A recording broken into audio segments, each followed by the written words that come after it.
Next on Belmont Park Live in today's 8th, the move to the main track makes Nocturnal Mission the horse to beat. Can she collect her first win since her maiden score a year and a half ago? The leading trainer, owner, and jockey from the recently concluded Saratoga meet all team up with Data Dependent in today's 9th. She's great at stakes place, but still only owns a maiden score. And we'll preview Saturday's return of 3-year-old filly division leader Monomoy. Girls, she makes her first start since opening weekend at Saratoga. Can she follow up her coaching club American Oaks victory in the Cotillion on Saturday? All that and much more coming up on this Thursday edition of Belmont Park Live. It's presented, of course, by Claiborne Farm. 100 years of doing the usual unusually well. Good to have you with us.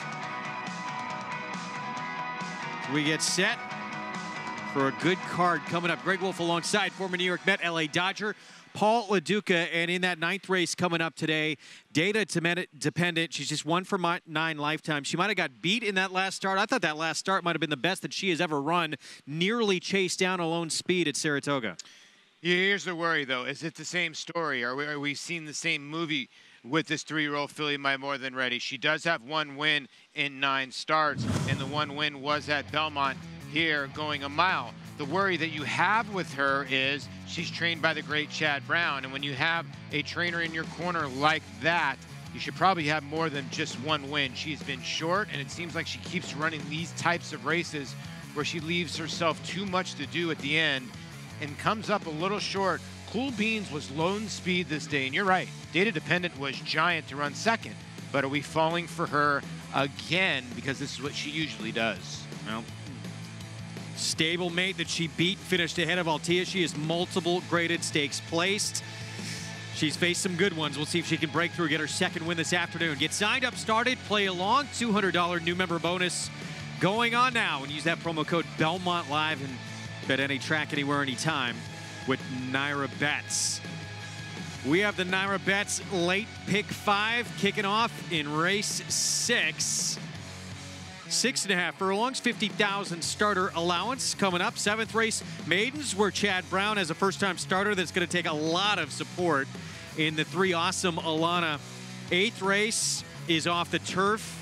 9th race will remain on the turf, which is yielding this afternoon. And that 10th race, of course, you can watch on the Naira Now app. Weather and track conditions brought to you by Piranha Fly Spray. The preferred fly spray of Belmont Park. Piranha on Pescon. Main track fast, as we said. Turf course yielding. Keep in mind, again, that 8th race is off the turf. But we talked about this race off the air, that 8th race. We think it is wide open, not just the main track onlys in there to have a big shot. Race 6, though, kicks off the Naira Bets late pick 5. 50,000 starter allowance, 6.5 furlongs, and everybody seeming to think American Power is too good to be beat. Was with Jason Service, ran a number last time out that would destroy this field. Can this horse do it again, though, moving to a new barn with Linda Rice? Yeah, that's the only question, because when you look at her form, or look at his form, excuse me, 2 races back, who did he beat? He beat Jupster. Jupster is the 5 in here at 7-2, and he beat Jupster by many, by about 5.5 in hand. Here is my late pick 5, and I'm not going to try to trick anybody, and I'm not trying to trick you guys at home. I really think the 4 is the horse to beat. 3, 4, 6, and 7 in race number 7. It's full of 2-year-old fillies in there that could maybe improve overnight. Chad Brown's horse is going to take money, but I thought there's some interesting other horses in there. 3, 4, 6, and 7. I like Banty's Girl a tiny bit in race 9. Could be the lone speed in that race. Excuse me, in race number 8. 1, 2, 5, 7. And then in the last, Teresa's Boy. I'm going to give him one more shot. He's 0 for 13, but I really think he finds a field he can finally beat. All right, well, American Power, the 4, and the 5, Jupster. They have faced each other each of the last 2 starts. Jupster is very quick, we know that, but American Power has got the better of him each of the last 2 tries, including this performance at Saratoga. Yeah, this is why he's 4 to 5, and then you look at Jupster, okay, who is close enough to him to be 7 to 2? I guess it's Jupster. He's going to run, he's the 4 right here. He's going to lose the race by about 5 lengths. He's the closest thing to this horse. Now, you got to try to discern whether the 4 is going to back up now being in a new barn or not. But Jupster's going to have to move up a lot to pass the 4. All right, we're going to check in with Maggie Wolfendale. It's time for a Paddock Report. It's brought to you by Hillendale Farm, now standing curling for $150,000. And while American Power is your current favorite in here, going first time out for trainer Linda Rice. And don't get deterred, guys. You know, claiming horses from Jason Service, it's not as if people can't win with them.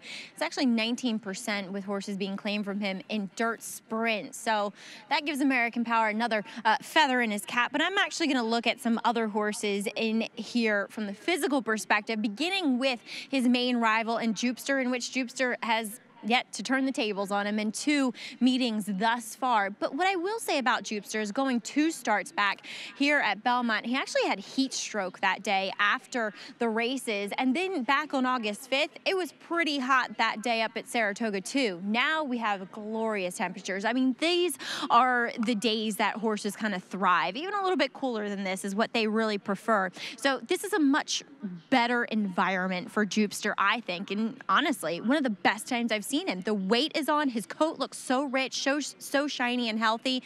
Yes, the 6.5 is the biggest question, I think, with Jupster here. I think he gets a little leg weary with that extra half a furlong. As we'll check in with number 2, Shamrock, and he was beaten by Mesotherm last time out. Mesotherm returned in an allowance race down at Laurel to win by about 6 lengths. I mean, under wraps. He's a horse that's gotten very good.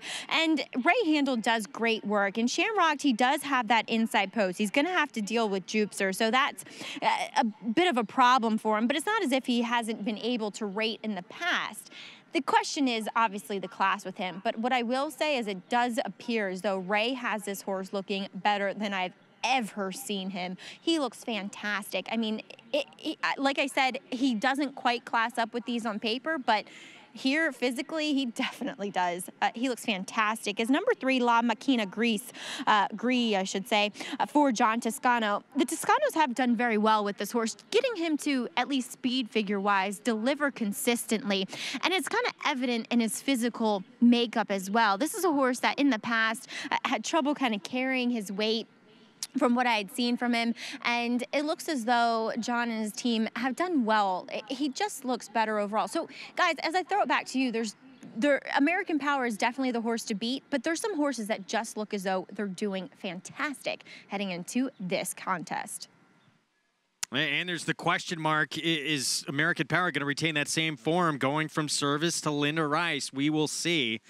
As you take a look at La Machina Gris for John Toscano Jr. I actually thought the outside runner was intriguing too. Win with Pride, the 6, 7-2 morning line. This horse has, I think, some potential to move forward. 11-1 right now. Was hung out wide in his last start at 5-1 at Saratoga. First off the claim for Chris Engelhardt. Very good. Second off the claim. And, you know, he's willing this horse right back. So the fitness and the confidence is there. 3-year-old American Power trying to beat older horses here in this spot. And if the 4-horse can repeat what he did last time out, he's obviously going to be real tough. We're going to take a break. Naira Bet's late pick 5 is coming up when we return.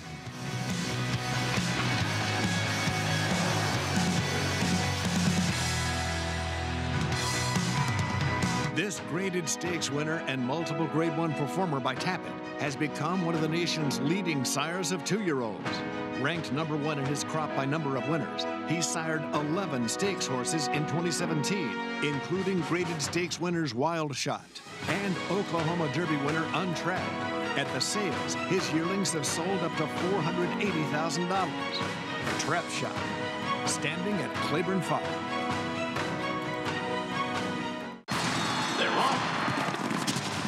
Bet the horses anywhere, anytime with Naira Bets. Rushes out of there to take the lead.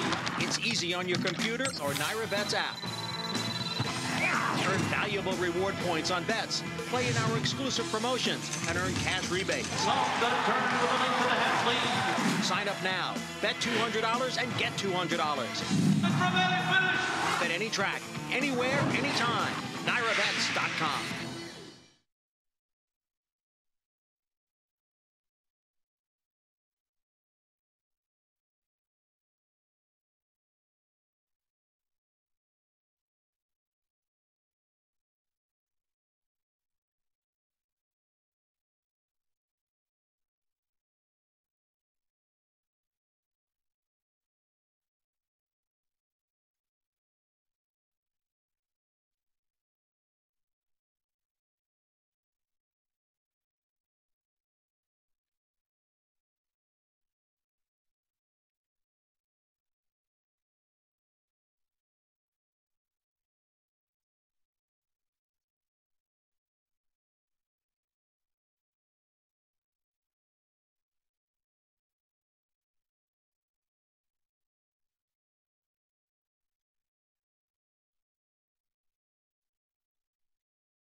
Back on Belmont Park Live, that right there, the horse to beat coming up in our first leg of this Naira Bets late pick 5. American Power has reeled off back-to-back powerful performances. They both came against 3-year-olds, and they came when this son of Power Broker was in the barn of Jason Service. Claim last start by Linda Rice. But either of those, well, certainly that last race at Saratoga would be more than enough, you would think, to beat this group. Yeah, and what makes her probably 1 to 2, I think the public is thinking, okay, Linda claimed this son of Power Broker for herself. She owns this horse. So I think she's taken her time knowing that this horse ran so big last time. It was a giant effort, so the bounce factor there. And she sticks the horse into a starter allowance so she can protect the horse and gets a good work into him. I'm sure there's been other works as well. And she kept him up at Saratoga. This race kicks off the Naira Bets late pick 5. It's available every day of the Belmont meet through October 6th. Exclusively available online for Naira Bets customers and on track in New York. Take advantage. 35,000 plus in this pool. And if this 4-horse were to lose in this opening leg of the sequence, automatically, you know it's going to pay. Yeah, and with 2 jump races that we had early, the early pick 5 started in race number 3, so it affects that one as well. Here comes our post parade. We're going to kick things off with the remaining half of the entry. The other half of the entry won yesterday on our show, so this is the half that remains for Robertino Diodoro. Strong side off the claim. Yeah, Robertino very good off the claim, and this Son of English Channel won last time out, 2 for 18 lifetime. This horse here has the rail and loves Belmont. 3 for 4 on this track for Ray Handel, Shamrocked. Yeah, speed is his weapon, and he's going to try to take this speed. This field, I would think, gate to wire. He breaks from the rail slot. La Máquina Gris for John Toscano Jr. Javier Castellano will be aboard. Cuts back from a mile to 6.5, which is probably pretty good. His last 2 dirt starts have been okay. American Power becoming from off the pace in here, trying to put together 3 consecutive wins, first time with Linda Rice. Yeah, the worry with him is the speed is right to the outside of him, Jupster. What does Irad Ortiz Jr. do with American Power? Does he try to go to the front or, like you say, lay off the pace? Yeah, could it be Jupster's day? He is quick. Jose Ortiz rides for Jeremiah Englehart. Yeah, he's going to have to get a significant, I would think, break from American Power, considering American Power has beaten him up the last couple times. And win with pride, Dylan Davis rides for trainer Chris Englehart, second off the claim. Yeah, second off the claim, I think, is the key. And look for this Son of Distorted Humor to improve at 12 to 1. That's your field in this first leg of this Naira Bets late pick 5. Let's go back to Jupster for a moment. He's very quick. We've seen him on our show plenty of times this summer. Last 2 tries, though, he's been no match for American Power. Can he get clear of Shamrocked, the 2? Well, that's going to be the key. The 2 Shamrocked is very fast, but I would think he's got to push from the inside. Now, is Manny Franco going to 22.46, 22.45, somewhere in that area, where Jupster is around that? If that happens, I mean, I don't know how the 4 can lose this race at 1 to 2, but if Jupster's able to break, get away from the 2, and get a jump on the 4, maybe there's a chance that there. But other than that, that's why you're seeing 1 to 2 on the 4. You know, the horse is going to maybe put a little pressure on this horse early on, and the fact that he's drawn inside as well. The 2 horse who we're trying to get a look at here, Shamrocked, Manny Franco for Ray Handel. Horse had back-to-back wins here at Belmont before being beat in a race that was taken off the turf at Saratoga last start. Standing by with a trainer of Shamrocked. Let's go to Maggie Wolfendale. Yeah, I'll explain it. All right, here with trainer Ray Handel, who will send out Shamrocked. And Ray, you said to me when horses were walking in to the paddock, doesn't he look better than ever? And I would have to agree. I mean, what has kind of changed this horse around and kind of pushed him forward over the edge, if you will, in a good way physically? He had a lot of little physical issues when we first got him, but mainly running the last few times we had run him, he would hit himself behind, and he would like open. It wasn't like a rundown. He would like cut. He was physically hitting his back ankle, and he would like split it open, and he would come up, really sore. We'd have to suture it up, and this happened like 2 times in a row, and I thought it was just, it was more coincidental. But so we got this patch that we created for him. It's like got a cushion and a rubber underneath it, and we put it on first layer, and then we do the vet wrap and cotton, kind of like normal routine. And we did that for the last race, and it was the first time that he's ran and not like split his back leg open, for lack of a better word, better expression. And I've been able to train him a lot more consistently. I usually end up losing like 10 to 14 days almost after he'd run, just to kind of let that wound heal up. And you know, we had like a normal routine going into this race, and I think it shows. He looks better than I've ever seen him. I would have to agree with you, but a horse that looked very good up at Saratoga. Unfortunately, you shared some bad news with me about English Soul, who was impressive in her stakes victory, but is she out for the rest of the year? No, we were targeting the Charlestown Oaks this weekend, and she breezed super on Saturday, and she just tweaked her ankle a little bit in the workout. X-rays are clean and everything's fine, but we just want to do right by her and give her the time that she needs. And she's training here, she's jogging right now, but like I said, just kind of like tweaked it. Everything's fine, and we'll carry on and regroup and find a new game plan. Showcase day, maybe? Maybe, we'll see. You know, that we got to find it's nice to run against 3-year-old horses, and the 3 and up is it's a whole other level. You know, Pico Uno and a few others are running upper 80s and 90 buyers, so maybe we'll try a 1X on the dirt here, or even on the grass. You know, she can go either, very versatile, but, you know, I'll get together with Mike Piazza, and we'll talk about it and come up with a game plan together. All right, Ray, we're wishing you the best of luck here with Shamrock. Team does look great in the paddock and out on the track. He does. Thank you so much. All right, guys, Ray Handel, he's trying to score and beat American Power with Shamrock. Hey, it's always good to have lucky Shamrock on your side. Well, it sounds like big positive here. It sounds like the training regimen had been interrupted a little bit, and now on a steady pattern, horse is doing and looking better than he has in a long time. Tough task to try and run this one down here, or try and hold that one off, perhaps, but it seems like good information there. Yeah, very good information, and obviously he's been able to train up to this. Wondering if he's still going to be able to go to the front end and be able to outrun Jupster, which is a tough task. I mean, the gray Jupster is very fast. There's the 6th win with Pride. Now, Chris Englehart claimed this horse 2 back, and then ran against a bit tougher, I thought, last time out, and was just even, 5th in a race, 5 out of a race of 6.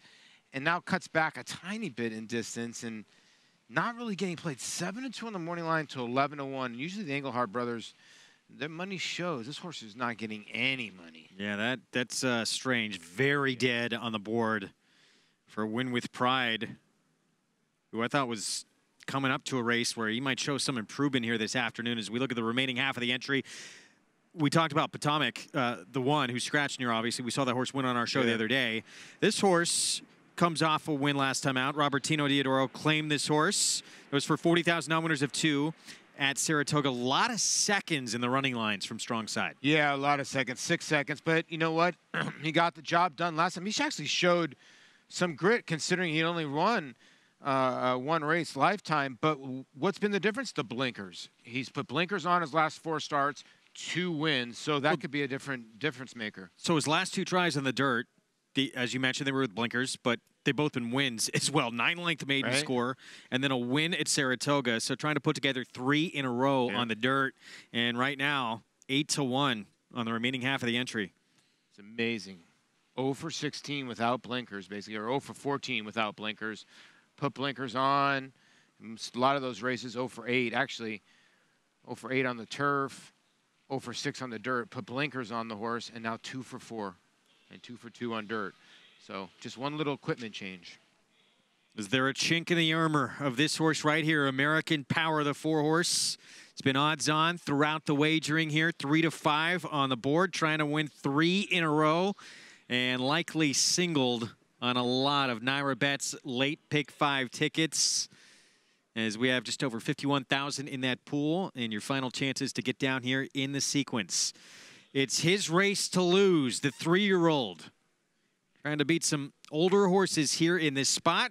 Moving to the Linda Rice barn. Here we go with this Naira Bets late pick 5. Let's send it upstairs to the voice of New York racing for the call, Larry Colmus.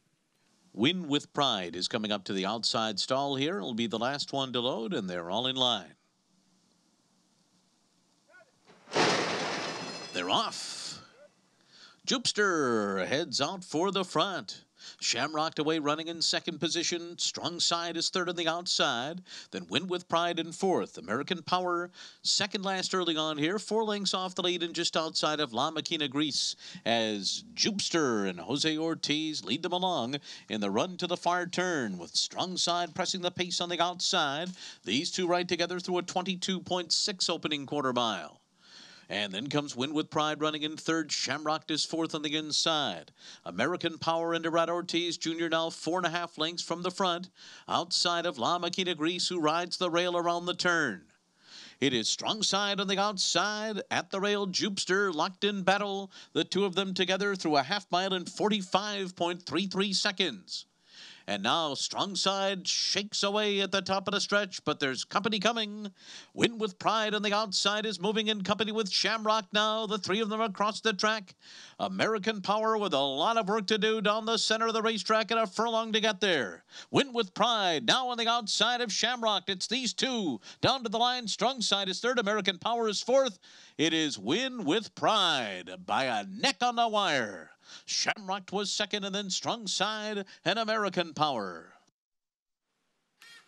Win With Pride at 9-1 to start off the Naira Bets late pick 5. Dylan Davis, Chris Engelhardt, and this horse was ignored on the board. Yeah, we talked about yesterday the racetrack being very fast, and this horse just basically sat off the pace and I guess like sort of split horses a tiny bit, and then just went on with it, and then goes to the outside. It seems like the center of the racetrack has been a little bit better than the inside part, but this horse got ignored at the window at 7-2. And second time, Chris Engelhardt and American Power, your favorite here at Even Money, did not fire at all, was never involved. Gerard Ortiz Jr. was asking from the outset and never even fired a shot. Maybe a little bit there towards the end, but was never threatening even a placing here. So if you got this trifecta, you got a nice little try. And if you got this horse in your exotics or anywhere, you get a nice little price here. And Ray Handel was right. His two, Shamrock, looked great and ran to those looks, ran a much better effort than he did last time out. He was right in the mix till the very end here. Win With Pride, though, gets the win. Shamrock winds up second. The remaining half of the entry, Strong Side runs third. So 6-2-1-A-4. Win With Pride, fourth win of his career for the 4-year-old by Distorted Humor. And we got a little upset here that's going to play big to start things off in the Naira Bets late pick 5. We're going to step aside for a break. We'll be back with prices from this one when we return. Win With Pride at 9-1. Stay tuned.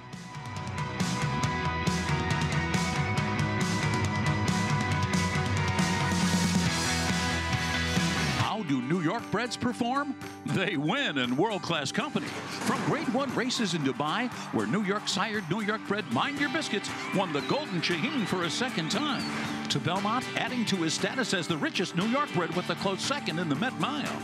The Belmont Festival saw 2 more New York breds become millionaires. 4-star Crook in the New York Stakes and world record setter Disco Partner with a repeat victory in the Jaipur. New York breds, get with the program. His record-breaking accomplishments on the racetrack paved his way here to the Stall of Legends. Now retired to stud, we welcome the dawning of a new era as this esteemed champion hopes to stake his claim to immortality. His blazing speed and striking good looks have been passed down to his remarkable first foals. Foals that will carry the flag of their famous father and one day hope to break records of their own. Medication-free and undefeated in sprint competition. Run happy, standing at Claiborne Farm.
Back on Belmont Park Live, Dylan Davis, Chris Engelhart, Epona Racing Stable, Win with Pride.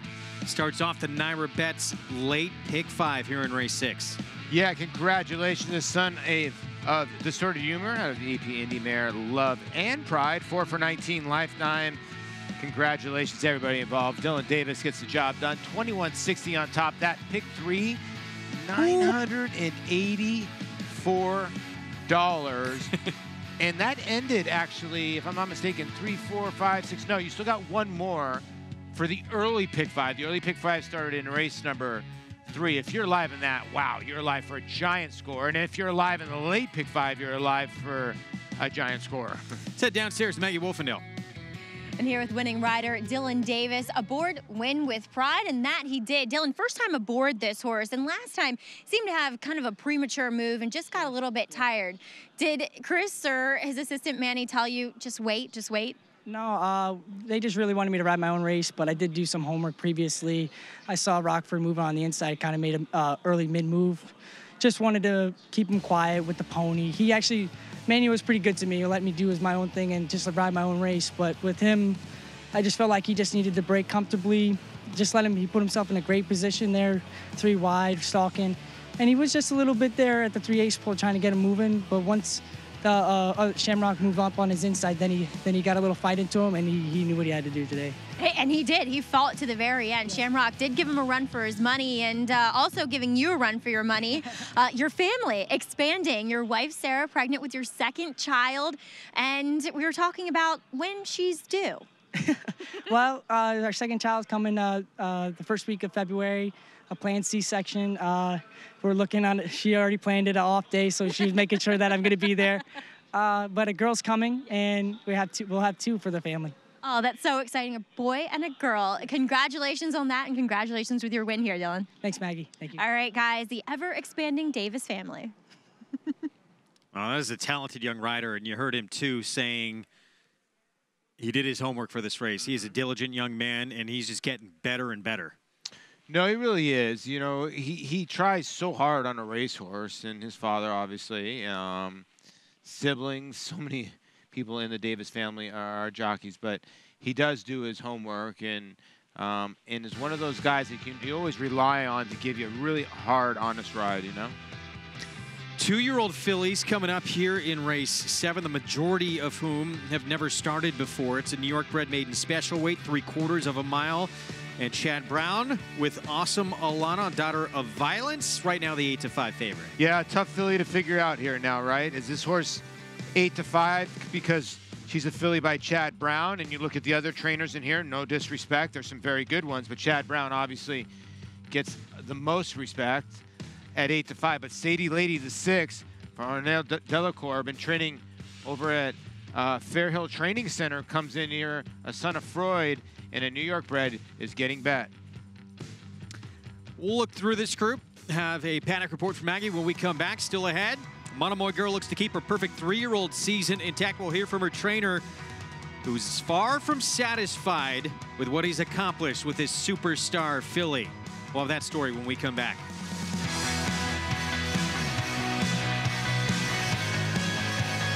Pushes back to the outside. Exaggerator down to the 16th pole, but Exaggerator has turned the tables. He has won the Preakness. He has won the Travers over American Flag. Irish War Cry has won the Wood Memorial. Alice Ellis. Good Magic's gonna win his first race, and he's gonna do it in the Breeders' Cup Juvenile.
Monomoy girl turning for home in front. Midnight Bijou has taken second, and she's got dead aim at her if she's good enough as they come into the final furlong of the Coaching Club American Oaks.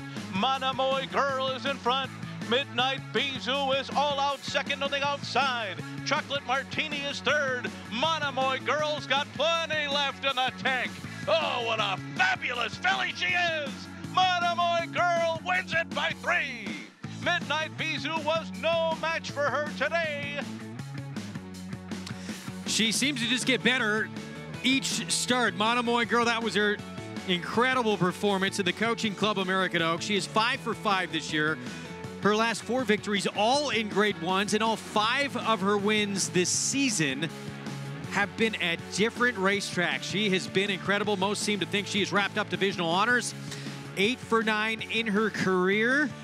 A look at her 2018 campaign, the Rachel Alexandra, the Ashland Kentucky Oaks Acorn, and Coaching Club American Oaks. Of course, she will line up the Grade 1 Cotillion on Saturday. You will see it here on Belmont Park Live. Of course, that race, as we mentioned, coming up this weekend as Brad Cox sent out this super 3-year-old filly who likely already has wrapped up divisional honors. But for Brad Cox, he is far from satisfied. His success with Monomoy Girl has him only yearning for more. I'm very driven. I kind of feel like I'm driven by the fear of failure, to be honest. I don't want to fail. I don't want to lose at anything. So that's just my personal take on it. But I don't know. I just want to be as successful as I can and accomplish as much as I can in this life. So it's you live it once, do the best you can. It's fun to win, and especially nice races like Monomoy Girl Grade 1s. I mean, it's an excitement, it's a feeling that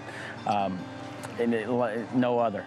Monomoy girl's got plenty left in the tank. Oh, what a fabulous filly she is! Monomoy girl wins it by 3. I mean, it's I like winning. It doesn't matter if it's a maiden claiming 10,000 at Indiana Downs on Tuesday. I mean, I love to win, but there's something that goes for that when you're winning Grade 1s and graded stakes, it's an amazing feeling. Winning graded stakes with obviously this filly winning the Acorn and the CCA Oaks are huge accomplishments that on this circuit, this is a very, I mean, this is probably the best circuit in the country, and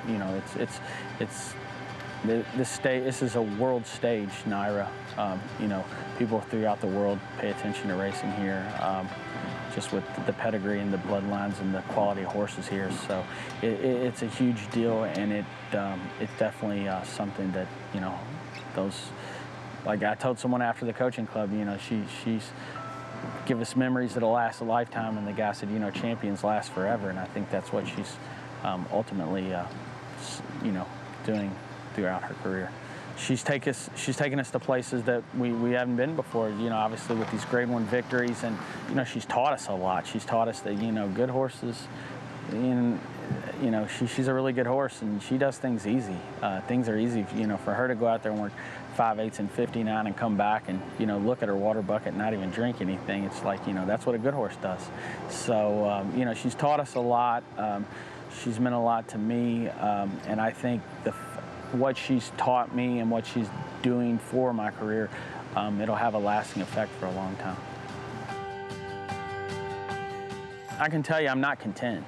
I'm not content at all I'm happy with what we as a team have accomplished, but I'm not content, no, by no means.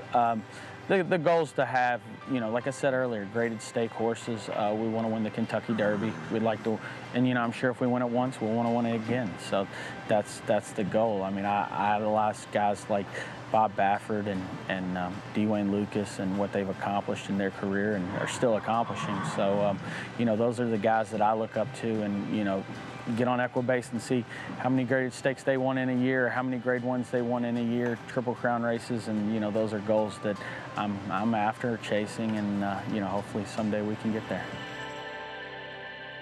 Brad Cox, he grew up just a few blocks away from Churchill Downs and went on to his own in 2004, and he's starting to become a household name around the country. His Monomoy Girl, sensational. She's back in action Saturday. Grade 1 Cotillion. She is no doubt not only the one to beat, but likely already the 3-year-old filly champion. Yeah, and it's pretty crazy to wonder that she started her career on turf at Indiana Downs and was favorite. And there you see her, 8 out of her 9 lifetime starts she's won. She's had the lead in every one of her starts at one point in a race. She got beat by Road to Victory late in one race, but she's been nothing but sensational. 4 straight Grade 1s, and I'll tell you what, she stuck her neck out.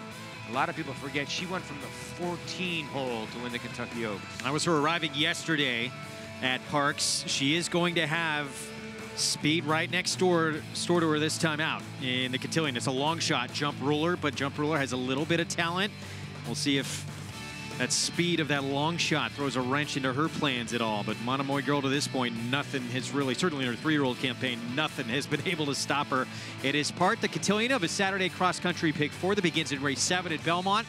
Includes the Grade 1 cotillion, the Kelso from Belmont, and concludes with the Grade 1 Pennsylvania Derby that sees the return of McKenzie for Bob Baffert. Now, this was his Kentucky Derby horse before really anybody knew about Justify and had done just about nothing wrong in his career. We haven't seen him since he was disqualified and placed second behind Bolt Doro in the San Felipe.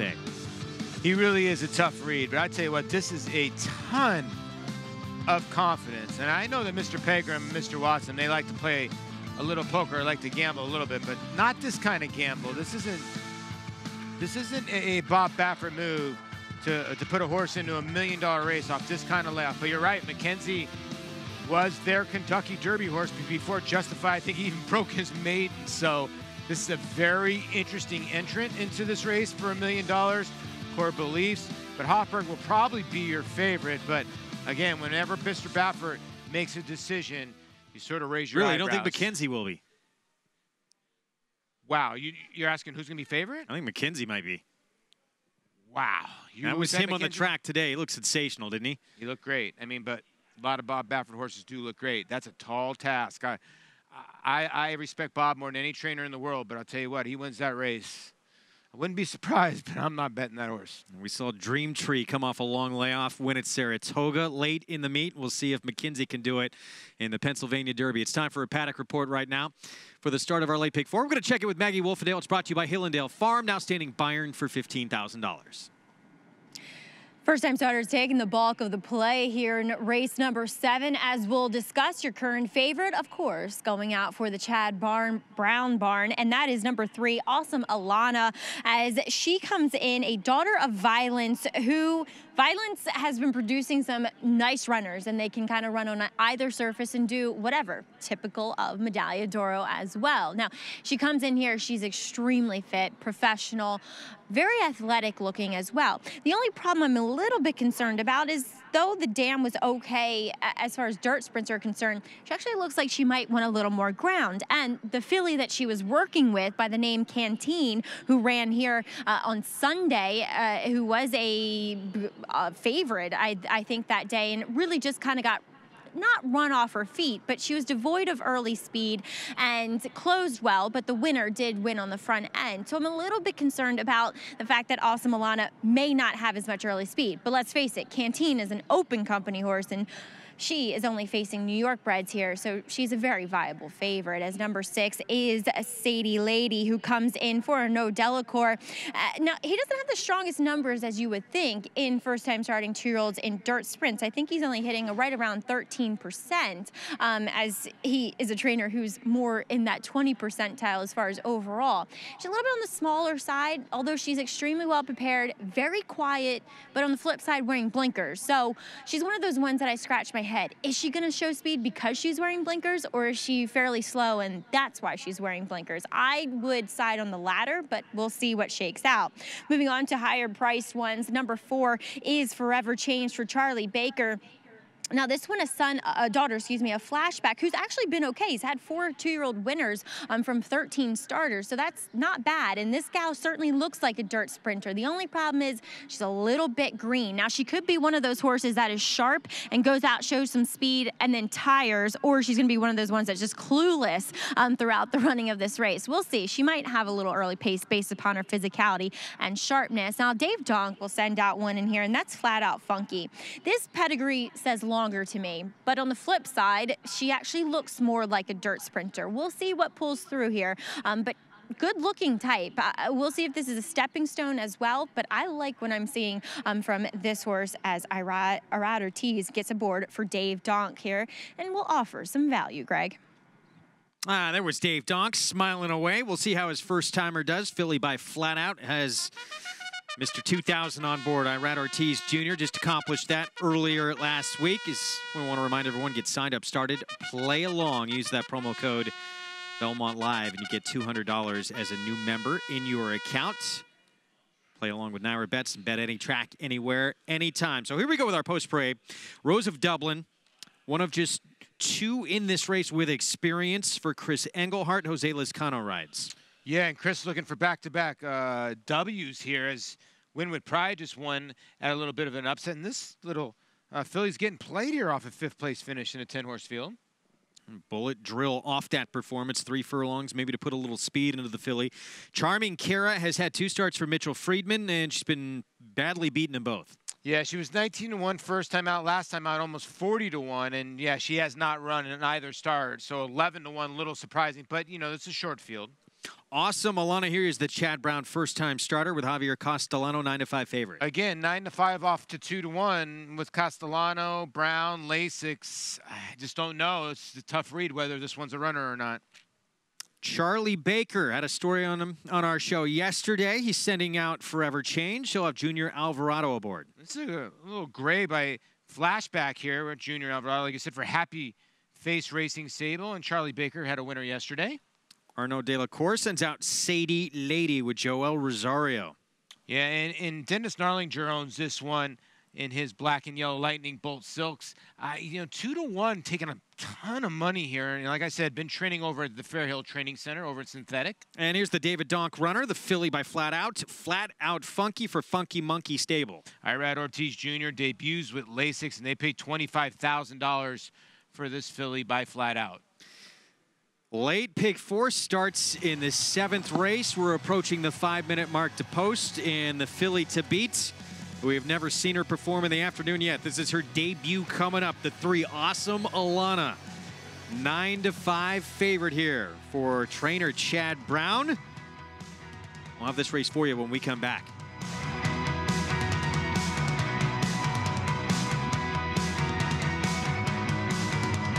Eclipse champion Blame is having a breakout year in 2018.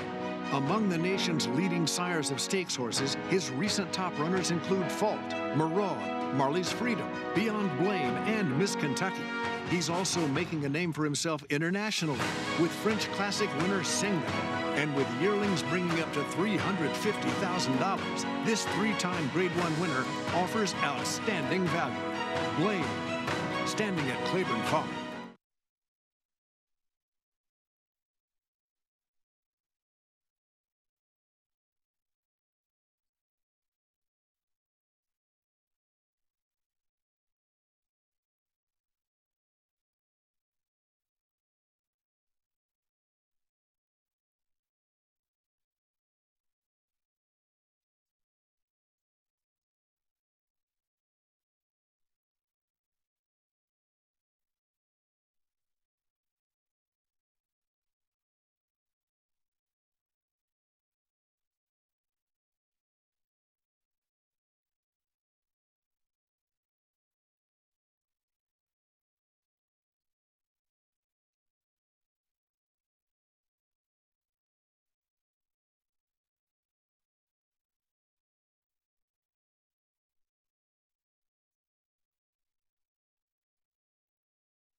You're watching Belmont Park Live. Greg Wolf, Paula Duca, Maggie Wolfendale with you here on this Thursday afternoon as we get set for the start of the late pick 4 Coming up here, it is a New York bred maiden special weight, and that is our favorite. Price gets even lower now on Awesome Alana, making her first ever start. For Chad Brown, she's 8-5. Yeah, 8-5, and she's been working steadily here at Belmont, and it seems like every 6 to 7 days, just like usually Chad's horses. So the fitness level, the horse should be just fine. She's by Violence, who is a very precocious 2-year-old. Unfortunately, we never got to see him run at 3-year-old. He won the Cash Call Futurity at Old Hollywood Park. 8-5 from 2-1 in this field with a couple scratches. I don't know if that's live or not. You know, the 6 I think is a horse, Sadie Lady, that's probably taking a little bit more money. Maybe there's a little bit more buzz on the Delacour horse. Let's take a look at Sadie Lady. Joelle Rosario will be aboard, daughter of Freud, and been working for the most part on synthetic. Yeah, see, Fair Hill Training Center has two. They obviously have the synthetic, and then they have a dirt track. As you can see, on August 11th, the horse trained over dirt, and then the rest of the works are over the Tapeta over there at Fair Hill Training Center. So, you know, Arnell Delacour uses it, Graham Motion uses it. A lot of more people are starting to use Fair Hill. Yeah. So, one of those dirt works. Yeah, that was sprinkled in there. Bullet gate drill, by the way. Tough to tell because there's no clockers there. You don't really know, but obviously the word has been in that the 6 can run a little bit. Check in with Maggie. And guys, I want to discuss Sadie Lady a bit here. You know, I said that she was quiet in the paddock. Well, not much has changed out on track. She got a very quiet warm-up here beneath Joelle Rosario. And watching her stride, and it's interesting you guys bring up that she has been training mainly over the Tapeta surface. She definitely has that more bouncy kind of turf action to her. And whoa, number 2, Charming Cara, acting up pretty badly. That is not out of character. It looks as though she's a late scratch here. So Larry Colmus just coming in. Wow. Oh, God, now she's loose. Oh, dear, the bridle broke. Okay, so we will have a delay here, everyone, as number 2, Charming Cara, is a late scratch and is now running loose. So, like I said, getting back to number 6, Sadie Lady, worried that she might be a turf horse with that Freud influence, because on the bottom, there isn't much influence whatsoever. I mean, none of these horses have run, even going back a couple generations. So I'm a little concerned. We'll see, though. It is meaningful that Arnaud Delacour himself ships up from Fair Hill, too, and was here to saddle her, if you want to put any stock into that. Now, the only horse that is going to participate that has ever run is number 1, Rose of Dublin, for Chris Engelhart. I will say she's a little more fit. She's also a little more sharp. Now, she's going to have to be from that inside post, in which I thought last time she was a bit green down the backside. Then she kind of put it together and made a little bit of a run. Little is the operative word there. But you can't scoff at experience in a field of first-time starters. And 2, she comes back here, Greg, with a blowout of 3/8 and 36 flat.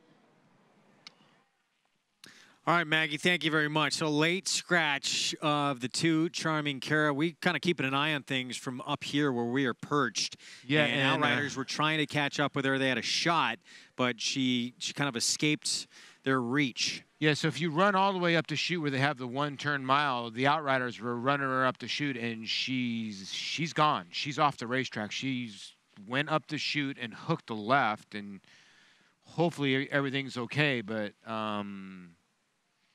the Outriders could not pin her. They thought they had her. You could see her running there, and then she just kept going and going and going, and then when she got back to the chute, she hooked the left and then was gone. So hopefully they can find her back there on the backside. I will try and get you an update as soon as we hear any news with Charming Cara, that loose horse right now. So with that, Awesome Alana, the Chad Brown favorite, has become an odds-on favorite now at 4-5. Well, you get her obviously in your pick 5, both pick 5s now, because they crossed each other with the 2 jump races early. So now a lot of hopes riding on your favorite here, and Awesome Alana, and you got great connections with Chad Brown and Javier Castellano. Sadie is taking money to 6, but now down to 3-5, the Chad Brown charge. Meanwhile, taking a look at the 7, Flat Out Funky for David Donk. Irad Ortiz Jr. on board. This daughter of Flat Out making her debut. She's been training for the most part, over the Belmont training track, at least the last couple of starts. And Irad Ortiz Jr. hopping aboard this afternoon. We'll see. Yeah, Nothing super flashy in the morning. No, nothing. And David Donk is not great with his first-time starters, but he can win with one. And when Irad gets aboard, that means they mean business. And his horses have been running out of their skin, been running great. Him and Contessa. So the 7 wouldn't surprise me at all here. So 5-horse field with that late scratch of Charming Cara. That leaves Rose of Dublin, the 1-horse in here, who's loading up right now. The only filly in the field with any experience whatsoever, and I would not be surprised to see her improve off that debut run. Second time out for Chris Engelhardt. She has a bullet 3-furlong drill since that time, and maybe she tries to zip out of there early on. I would think so. You just don't know what's going to happen with the other runners in here. You would think because they're debuting at 6 furlongs, they do have a little speed, and most of these horses do have pedigree for speed, but you're right. Experience wins over. Send it upstairs to the voice of New York Racing for the call, Larry Colmus. Flat Out Funky and Irad Ortiz Jr. heading up to the outside stall here. Steps forward, goes in, and they're all in line.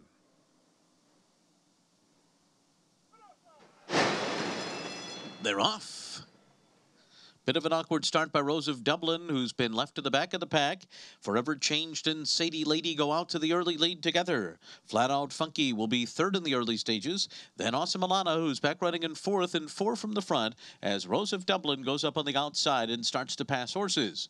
So they make their way around the far turn here, and the leader is Sadie Lady through an opening quarter mile of 23.38 seconds, on top by 3/4 of a length. And then it's Flat Out Funky running in 2nd, followed by Rose of Dublin on the outside. Forever Changed has the rail, and last of them all is Awesome Alana, who's on hold from Javier Castellano, 4 lengths off the lead, and is going to come outside of horses as they make their way to the top of the stretch. Sadie Lady turning for home in front here, ran a half mile in 47.61 seconds, and straightens out for the stretch drive, and slipping through on the inside is Forever Changed, who didn't get through there. Had to steady. Awesome Alana begins to move up on the outside. It is Sadie Lady, the leader. Sadie Lady by 2. Forever Changed still trying hard and coming back. And then comes Awesome Alana. Sadie Lady arrives at the wire first. Forever Changed was 2nd best under the wire. And then came Awesome Alana, followed by Rose of Dublin. Sadie Lady crosses the wire first, but Joel Rosario aboard your horse crossing the wire first here made things real tight on the 4 Forever Changed down on the fence. Yeah, I don't know if you got to take a head on here, but Junior Alvarado had a ton of horse on the 4. And again, I just don't understand why these guys want to go inside when you have a complete lane to the outside. You know Rosario's going to pin you in. Here's the head on. Now, okay, so there's not much of a hole right now. Black and yellow silks. Now, he's trying to create somewhat of a hole, but he's not going to get taken down because there's no hole to create. Why are you trying to go through a hole that's not there? It's on Junior Alvarado. That's good race riding on Joel Rosario's part. He's making it tight around the turn where there's no cameras. But why are you trying to go up the rail when you have the whole 2 or 3 path to go by? Like right here, why would you choose inside? You got the 7 beat. You can go right outside the 7. Why would you ever choose inside right here? Ever. Did not appear like there was he running room there forcing the issue. So, yeah, I would be surprised. 6-4-3-1, 3-1 on Sadie Lady. And then by the time this horse tries to reroute, well, the 4 is it's the best. over. The 4 is the best. The 4 was going to go by. Now, you heard we did just hear a phone ring, so maybe they're going to put up something here. But again, I mean, he caused his own situation. He caused the inquiry or caused the objection if there's going to be one. And if Junior Alvarado's smart, he would probably not even lodge one. Well, Junior Alvarado in those pink and black silks, happy face raising, and with some words there for Joel Rosario. But, yeah, it did not appear like there was an opening for the 4 to try and get through. There's another look. Pink and black silks, that's Junior Alvarado, I should say. But and there is an inquiry objection sign has been posted. And it has been posted. Can we go back there, please, real quick? I want to go back to the beginning of this. The part about this is that Junior Alvarado tries to go through a hole, that's not there. Get out of there early, is what I'm saying. Get out of there now. There's nothing there. He continues to keep trying to go through a hole that is not there, not there, not there, No. then finally steadies. The Paul? 6 has not moved. Can we see it again? Okay. 6 will come in a fraction here around the turn. It's called race riding. It's called gentleman's riding. There's no gentleman's riding here, okay? It's called, you're going to come through the inside, you're going to have to earn it. Now, It's before this. oh, yeah, but here's my problem. There's no hole right here. There's this, like, I get it. Listen, I need the 4. I have the 4. And I'm trying to tell you that around the turn, the 6 pinned Alvarado there. I mean, it's good race riding by Joel Rosario. I'm sorry, but All right, take another look. Okay, you tell me. I'm going to keep my mouth shut and I'll let you go. So again, black and yellow silks, that is Joel Rosario doing his job. He just comes in slightly there a couple of times. But again, you would just think that's good race riding, right? Okay, now I want you to go back to that same shot. Okay?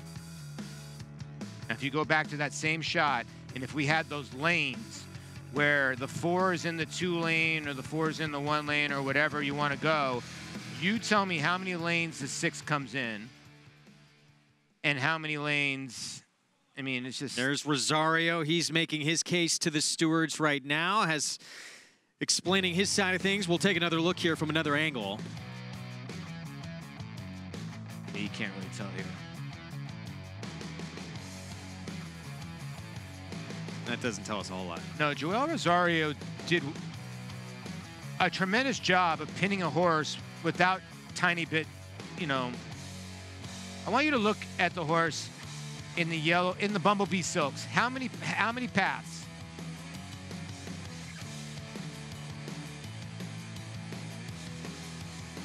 Maybe a half a path in. There's definite contact there. Listen, I understand the 6 fouled the 4. I get that. I get that side. But my point to the part about it is like there was nobody outside the 6 where the 4 could have just went outside. There was no reason to go inside. Hence, there's an objection over this. But, I mean, if a foul is a foul, the 4 started to make up ground late. The 4 was going to win the race. Here's the announcement. And there's no change. Because the stewards can't make a change on there when there's no hole there. So results will stand. 6-4-3-1. It has become official. And you saw Junior Alvarado there just a moment ago. He was explaining his case to his connections, but yeah, that was a tight squeeze.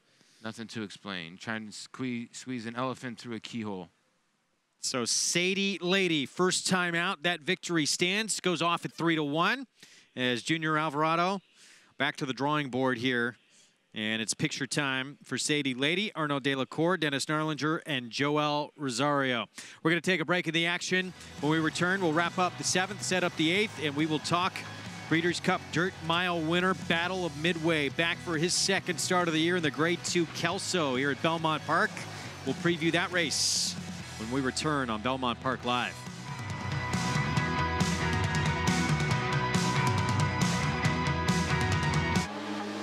Grade 1 winner Data Link by world-renowned sire Warthrock.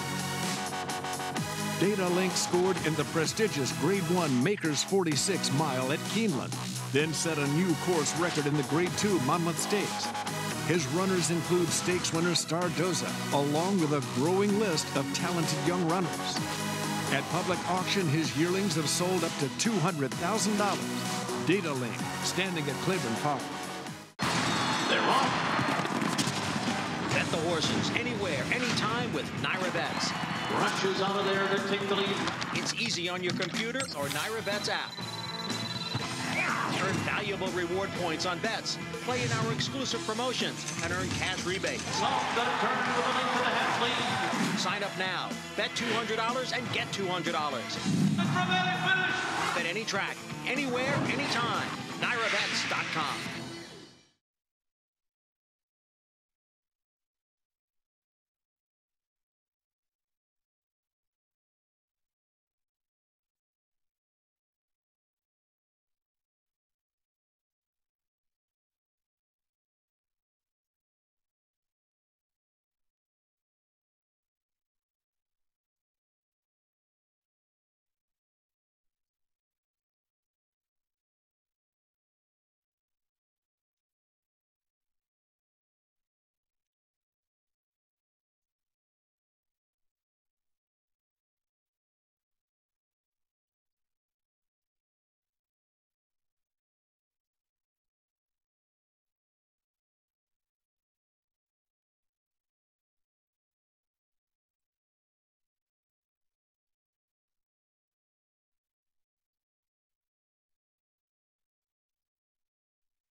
Welcome back to Belmont Park Live. Race number 7 in the books, and it's Sadie Lady who gets the job done here at first, asking for this guy right here in Arnaud Delacour. And I knew when you showed up in the paddock, you thought this one could run a bit.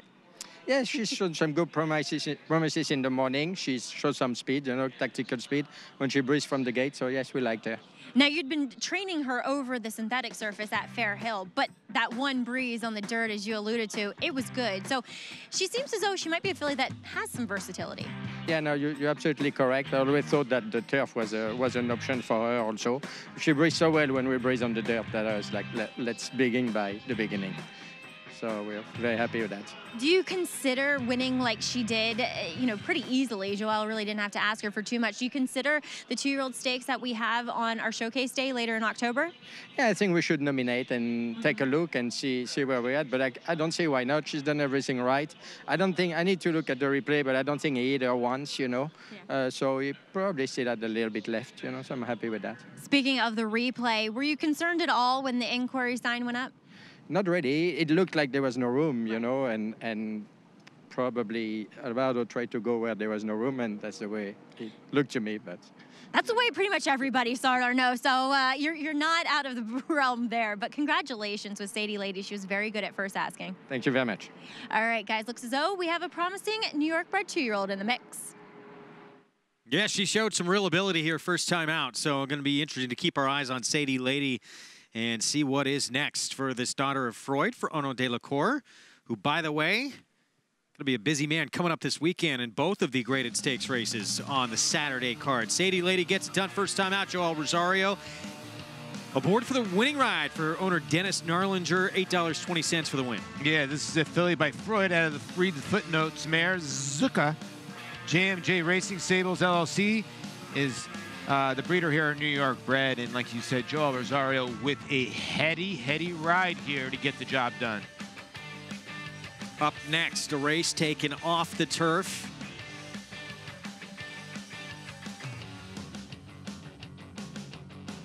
As we get to that in a moment, let's take a look at the Naira Bets Late Pick 5 follow along. 54,700 plus in the pool. Started out with a number, win with pride, and now second choice, but beating an odds-on favorite. Yeah, and you're going to have to beat another one in here, or at least a bigger favorite in race number 9, as everybody's going to Nocturnal Mission, or race number 8, excuse me. And listen, this is the main track only horse. It's Brendan Walsh, and the figures, at least on paper, she's the one to beat. Again, off the turf, main track, 50,000 starter allowance. Yeah, the 4, the 5 were main track onlys, but we are not sold. We'll talk more and make our case for some of the others in that race coming up. California racing. Focus right now on Los Alamitos. You can play the early pick 4 on Naira Bets. Get a 20% winner's bonus every day throughout the meet. Los Alamitos races Friday through Sunday through September 23rd. Visit NairaBets.com for details. Well, we mentioned Arnaud Delacour, just had that win there. He's represented both the graded stakes coming up on Saturday in the Grade 3 Noble Damsel. He will send out Hawksmoor in that race. This is a very talented group that we're going to see, including Chad Brown with a few fillies in this group. Dream a While he will send out along with Uni in this spot. We saw win the De La Rose this summer at Saratoga, but Dream a While just beat a neck last time out in the Matchmaker at Monmouth. Yeah, and it was a good effort with Joe Bravo aboard. I still can't believe she lost the race. I mean, this was a thrilling stretch duel down to the wire here. And, I would think she's going to be your favorite in here, or be obviously the one of the beat, or Uni. Obviously, Chad Brown, whenever he sends one out, they're usually favored here. Again, cutting back in distance to a mile. Meanwhile, later on in the card, race 8, Grade 2 Kelso, and Arnaud Delacour will be represented in that race with no dozing. But Battle of Midway, Breeders' Cup Dirt Mile winner, back in action. He returned to action, the Pat O'Brien, in a field that was decimated by scratches. It became just a 4-horse field, and he had no chance to run down the lone speed in their Catalina Cruiser. So now gets a true shot in his second start back. He's an interesting horse. The horse that was sent off the stud, it did not work out. Now he's back racing, and he's really tough to figure out in here, but he's running against some good ones in here. Timeline, see if he can get back to somewhat of his form. And do you want to take a horse like that? Maybe this is the time to take him. Sunny Ridge, I think, will bounce back, likes to win races. And again, No Dozing does have a big shot.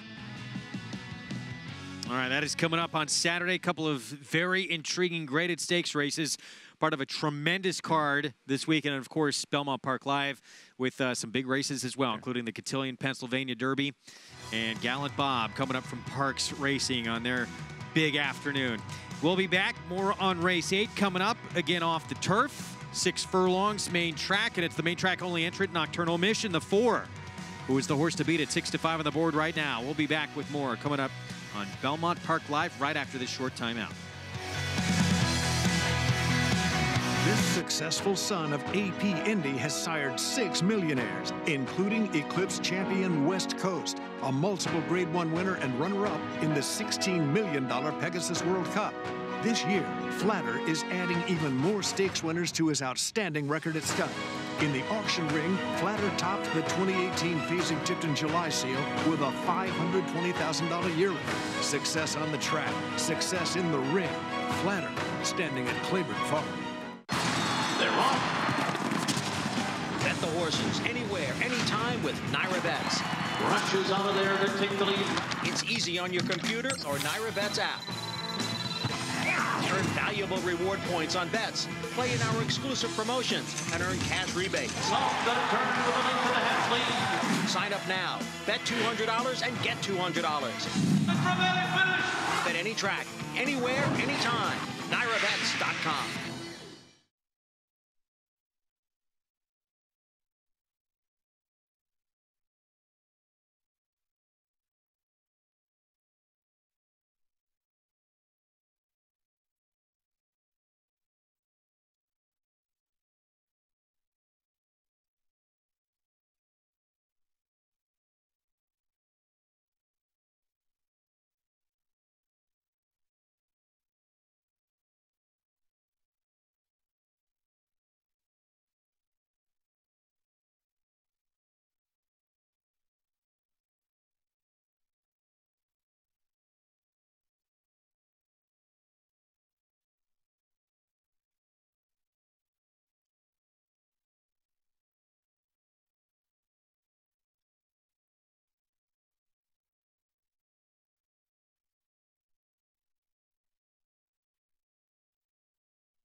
Back on Belmont Park Live. Paul, take a look at that statue right there. I want you to take a look at this. Now, Harry Rice no longer with the show, former PA. Rumor has it he took it upon himself to etch Belmont Park Live onto the Secretariat statue, and that's the reason he's no longer with us. He got fired because of that? I haven't seen him since Saratoga. Really? It's just a rumor. Race 8 coming up. 6 furlongs. Race taken off the turf as we look at the main track only. Statue, maybe. Yeah. Morning line favorite. Nocturnal Mission. 7-5 right now for Brendan Walsh. So you look at those last couple of races from this horse. If he can repeat either of those, are those necessarily good enough to win here? I guess they are. Okay, let's focus on her career now. She won first time out in an 8-horse field. That's it. In the inner dirt at Aqueduct in the Belmont barn. Since then, she has not won. She's been in for 15 on 2. Now, I know she runs into a weak group, but her last effort was at Saratoga. She ran third. Does it win here? It probably does, but then she was third at Ellis Park. I don't know. The 7 Banty's Girl has a couple races I think that are okay. The 5 is pretty close to her.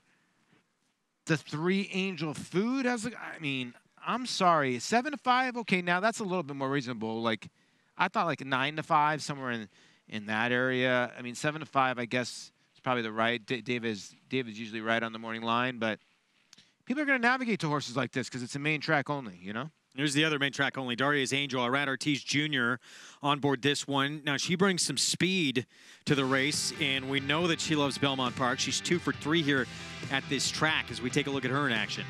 Yeah, you know, in this race, I didn't think she gave it up. I thought she fought down to the bitter end here. You know, she's about a half down, and she's fighting on. She's not giving up. You know, she's giving it all she's got. She holds place here. It was her first start in the Arriaga barn, and he's pretty good at this move, about 10%. And now she goes from 7 furlongs to 6 furlongs, and that might help her a little bit. Horse that she held off would come back and win next time out. So 5 to 1 on the board on the other main track only runner. It's time for a Paddock report. We're going to check in again with Maggie Wolfendale. It's brought to you by Hillendale Farm, now standing Curlin for $150,000. Well, guys, people like main track only horses because those are the ones that win these off turf races. And going back to the other race earlier on the card that was off the turf, well, the MTO that looked pretty hopelessly slow on paper, well, he got the job done at 10 to 1. But Nocturnal Mission, you're not getting that kind of price on her. That is for certain.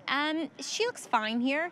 You know, she's a little bit on the smaller side. That's why you see her wearing that breastplate or breast collar to kind of hold the saddle in place. Because she's smaller, it will have a tendency to kind of move forward or slip back. You know, I do like her, and I prefer her going shorter distances. So the 6 furlongs here looks to be ideal. We'll see what shakes out with her. She is a deserved favorite, but you can kind of come up with some excuses for other horses that might be able to win here. Now, number 6, Super Echo, she looks slow on paper. I'll give you that. But going back to this filly's kind of dirt sprints, if you will, as a 2-year-old, she ran at Timonium and Pennational, going 4.5 furlongs, and she was close to the pace. Then she comes back off of a layoff, maybe a little bit rusty, gets wired by Wisconsin Knight that day, and then they switch her to the turf, which proved to be successful. But I'm wondering if this filly could be quick away from there once again, and if she comes with a clean face, maybe that gets her to the winner's circle. And it's not as if she looks overly turfy to me here for trainer Mike Trombetta. And then taking a look at Angel Food, she'll be hoping that the pace comes back to her quite a bit. And she is a filly that last time, while running third, only beaten a neck at 17 to 1, looked 10 times better than what she had in her previous 2 outings. She was getting nervous, she was getting washy, she wasn't carrying her weight as well, and now she's kind of turned the corner back the right direction. And once again, the same can be true here in the paddock. Now, as far as getting to the main track, look, she won her first start. She's kind of very similar to Nocturnal Mission. Started her career with Belmont for the same ownership as well. One first time out, and then they haven't really done much since. At least with Angel Food, she has one on the turf. But I think she could be fairly dangerous here if she gets some pace to come back to, Greg. And I think she could, too, because we talked about the 5 having some speed. I think Super Echo is going to show some pace as well in this race. And, you know, even Banty Girl's not that slow. No, Banty Girl, I think that could be the quick of the quick, actually, to be honest with you. I know Super Echo has shown speed, winning 4.5 furlongs, actually running second at Timonium. But if you look at Banty Girl's races at Aqueduct, they're not slow, at least early. And I would think she, being a son of Shackelford, now in the Eduardo Jones's barn, is going to show speed. I would think Hector Diaz is going to be instructed to be telling him to send this filly by Shackelford. Yeah, we could see in this race the 4, 5, 6, and 7 all fairly closely bunched together, and then maybe it will set up for Angel Food, who's going to be behind all those horses. That's true. It could happen. It could. You know, these lower-level claimers, usually a horse that goes to the front end is tough to catch, but if 4 of them go to the front end, the one with the finish will end up prevailing, and that could be the 3 Angel Food, like you were saying. And there she is. Dylan Davis will be aboard for Leah Giramati. Staring down the camera? He's staring down you, Greg. I missed it. Dylan was? Looked like it was. Now, last time on the main track for this horse, it was a sloppy going at Belmont. Ran a decent second, but it's been a long time since we've seen this horse tackle a fast main track. It came all the way back in February at Aqueduct. Actually showed some early speed in that race. Yeah, I know. Did show good speed. So, horse, but I guess I was going 6.5. It was a slower pace. Today is just, I mean, just by design, the 3 is going to be in dead last. Get signed up, get started, play along. Our late pick 3 starts here. $200 new member bonus when you use that promo code Belmont Live to get that money in your account and bet any track, anywhere, anytime. You know what's good luck? With Naira Bets. What? Feeding the ducks. Go out to your local park. Go take some bread. Before you go to the racetrack, go feed the ducks. You're trying to tell me. I'm telling you right. I'm just telling you right now. I used to do it before I played some baseball games here and there. Did you really? Feed the ducks. Get a couple hits. Go feed the ducks. Get a couple hits. This feed was the ducks. part of your regimen when you were playing. Listen to me. The Ducks are willing to cross the Meadowbrook here at Belmont. I mean, here in New York. You can feed the ducks here at Belmont, although you won't be able to get inside. You'd probably get taken down by a security guard. But your local park, feed the ducks. It's good luck. All right. Do we have a therapist on hand? Here's Angel Food, 4-1. Now, I love quirky things. If it works for you, keep it going, right? Here's Angel Food. So, very good effort at 5.5 on the turf last time out. Just missed from off the pace. We'll see if this horse can get the setup today. You know, she's interesting because she's got a couple really good dirt races that would win this, and she's going to need the pace in front of her. Nocturnal Mission, main track only. Yeah, listen, the lone win by a head. That's it in the inner dirt at Aqueduct. I think a tough horse to trust at 4-5. The other main track only, the 5. All right, Ortiz Jr. on Daria's Angel for Antonio Arriaga. Yeah, this one for the Players Group. Tough loss. Running a good second last time out, but she won the time before that. Super Echo, first 3 starts of her career actually came on the main track. Yeah, you know, this one for Live Oak Plantation, Jose Ortiz in the iron, she has not run a bad race over different racetracks and different surfaces, so not without a chance. Banty's Girl runs out the field, 7-1 for Eduardo Jones. I thought the interesting runner in here at 2 for 19. I get it that, you know, she doesn't love to win races, but you can argue she's better on dirt, and she could be the quick of the quick in here. We're going to take a break. Paul's going to go feed the ducks. We'll return. We have the 8th race coming up, 5 minutes to post. There's Angel Food, Dylan Davis on board. We'll learn more about young Dylan Davis and some of his nicknames when we come back. Turning for home in front. Coast of New York on the outside. California Chrome is third. Shared Belief laboring back to in fifth. 1 furlong to run. Bayern, Coast of New York. California Chrome on the outside. The 3 of them come to the wire. Bayern, Coast of New York. California Chrome. Here's the finish. Bayern holds on.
My father, actually, and that's my best jockey, yeah. What my dad taught me is always work hard, and it will come. Almost everything, but I did grow up, I did work with Leslie Ward and a couple other jockeys in Kentucky, but mostly my father, everything. I had a family nickname, Bobo. One of my dad's favorite horses when he moved to California, the trainers that he was riding for, the barn nickname was Bobo. So he just adapted that to me. But there's a bunch of them, Double D, Dilly Dilly, a bunch of little nicknames. Twitter, yeah. I feel like it's a lot easier. Facebook, it got too much for me, so Twitter is more where I feel like a lot more of the horse racing business is into. Now it's my family. I mean, I didn't know what life was without them, so it's a pretty good feeling. My son, he's about 10 months old, and I spend a lot of time with him when I'm off of work. I got 3 dogs, 3 Jack Russells, Cooper, Callie, and Zoe. And I do play some Xbox also, Fortnite from Xbox, yeah. But between that and horse racing, not too much more. And as we heard earlier on the show, that family expanding. Dylan Davis expecting a daughter in February. Of course, his dad, he mentions in that piece, Robbie Davis, who was a rider on this circuit for many, many years. And this young man just getting better and better. He is on the 3 Angel Food in this race coming up, who is currently on the board at 4-1.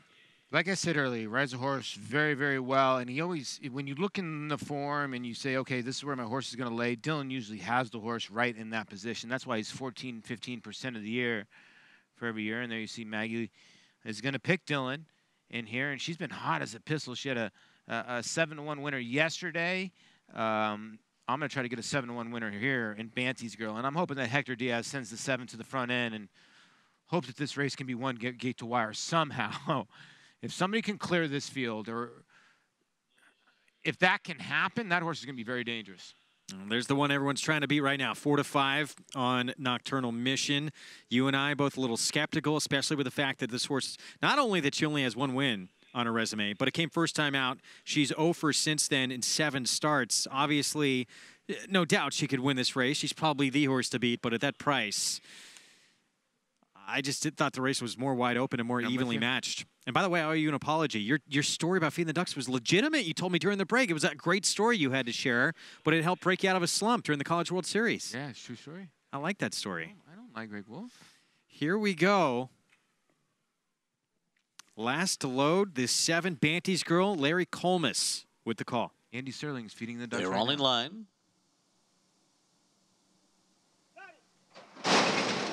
They're off.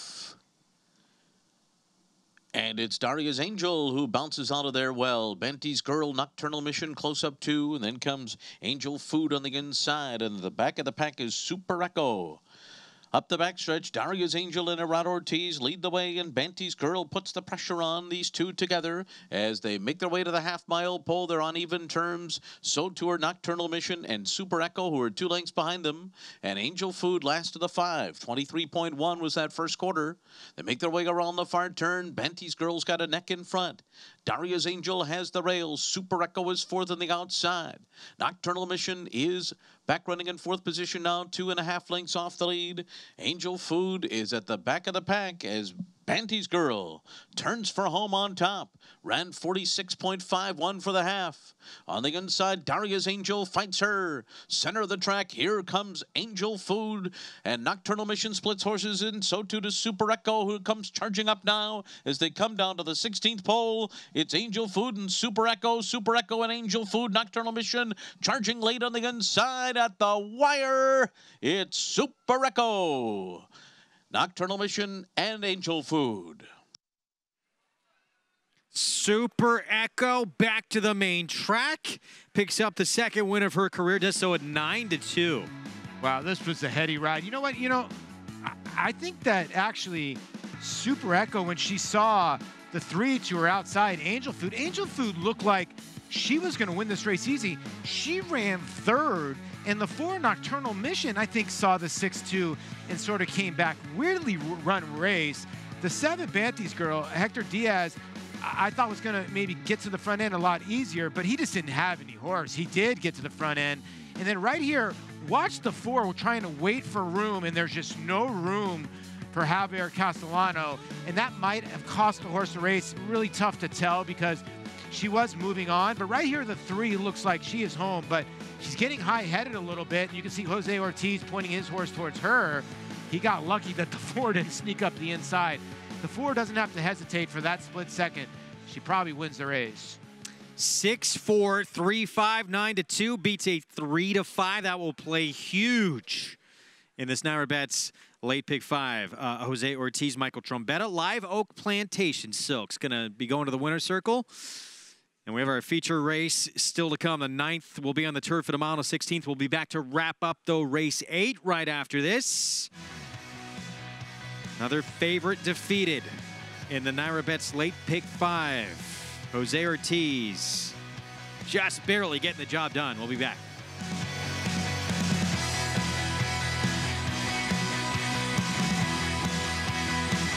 Once again, among the world's leading sires of stakes horses and graded stakes horses, Warfront has sired 8 champions and 8 millionaires. Recent Grade 1 winners include European champion U.S. Navy Flag and Lancaster Bomber, plus an ever-growing list of 2018 graded stakes winners. In the sales ring, his yearlings continue to bring prices well over $1 million. International Super Sire Warfront, standing at Claiborne Farm.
You're watching Belmont Park Live on MSG Plus. Super Echo getting the job done by a narrow margin.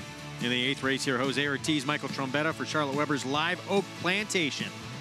Yeah, congratulations, filly by Macho Inu on a Majestic Warrior mare, Seasoned Warrior. And you talk about a dam naming her daughter, or actually being her daughter. You talk about a Seasoned Warrior. How about this horse's run at Penn, Timonium, Belmont, Saratoga, now back at Belmont. She's 2 for 6 lifetime. Congratulations to Live Oak Plantation, a homebred for them. 1180 on top. This is going to do a lot. Don't forget that we did have a scratch in the last race where the 2 ran off at the gate, Charming Cara. So you're going to see multiple pick 3s there. So look at your account. You might have a little bit of money in there. And there is that follow along, Greg. That's looking pretty good if you're alive. Yeah, Naira Bets late pick 5 pool, 54,000 plus. Started with a big number. Now Super Echo, not only $11.80, but beating an odds-on favorite while returning that. Yeah, and here's the deal. The most singled horse probably in all the sequences today was probably Nocturnal Mission, or the other horse who I singled to start this late pick 4, and that was American Power. They have both lost. Or the Chad Brown first-timer, who also lost. Yeah, so now, like, where are we at in this? The late pick 4, these pick 3s are okay. 3 odds-on favorites have been beat. They've been beat. So, like I said, you just got to get it home now. Whew. Race 9, mile to 16th. This one remains on the turf. An allowance optional 80 race ahead. Chad Brown's data dependent. Coupled in the wagering with Rick Violet's Super Committee. They're both owned by Klarovich Stables. And for data dependent, It was a huge effort last time out. She's faced a lot better company than most of these, but yielding turf with a little bit of give in it has kind of been her undoing to this point. And look, she's only 1 for 9 lifetime as well. Yeah, she's 1 for 9 lifetime for Chad Brown, who wins races at a 23% clip. And that's the other worry that you have with this type of horse. She won her race at Belmont going 1 turn. Since that, she's been the favorite in about 3 or 4 of her 10 races and only won 1 time. So how much can you really trust her? And then maybe you sleep on Super Committee, the 1A, who's definitely the other half of the entry in here. I think you take a shot and you could beat Data Dependent in here. All right, we'll see coming up. She did almost run down a lone speed at Saratoga last time out. It was an impressive performance.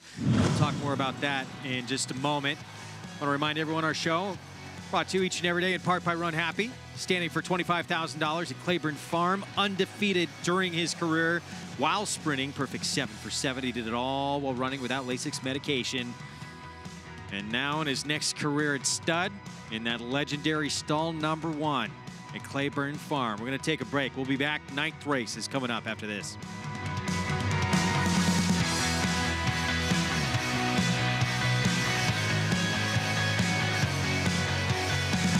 His record-breaking accomplishments on the racetrack paved his way here to the Stall of Legends. Now retired to Stud, we welcome the dawning of a new era as this esteemed champion hopes to stake his claim to immortality.